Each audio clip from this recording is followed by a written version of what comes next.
News. Well, a civil suit against a state school for the disabled kids of the area will be headed at federal court. 5 former teachers were charged in August with child abuse or neglect of a 13-year-old nonverbal student with autism.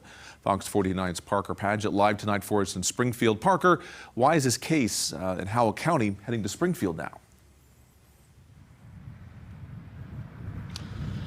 Yeah, Mike, I spoke to the family's attorney, and he tells me that since the school and others violated state and federal laws, they could move it to a federal court if that was requested. Now, that request was granted Wednesday.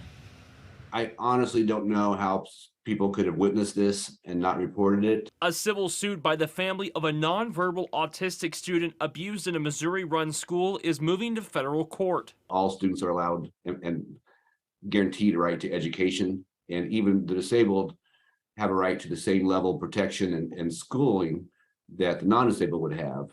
Cameras inside the Ozark Horizon State School, a school for disabled students, caught the abuse multiple times on camera in March of this year.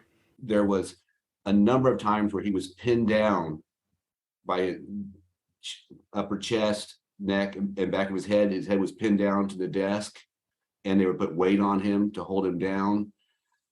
His hair was pulled. One of the things on tape was that one of the employees was pulling his hair while he was being held down, and while he was squirming in obvious pain. She said, "Yeah, that hurts a little bit, doesn't it?" It was an anonymous tip that led police to discover the abuse. Anybody outside the school would not have known, because again, he can't speak to this. He really can't communicate verbally. The suit lists former employees, supervisors, the school, the State Board of Education, the Missouri Schools for the Disabled, and the Department of Elementary and Secondary Education as defendants.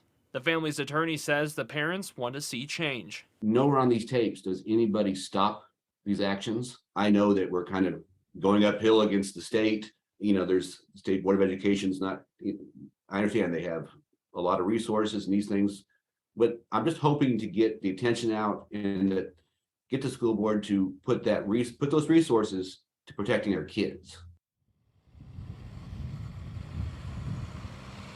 Online court documents do not have any attorneys listed for the defendants. I reached out to the Department of Elementary and Secondary Education. They declined to comment. Reporting live in Springfield, Parker Paget, Ozarks First.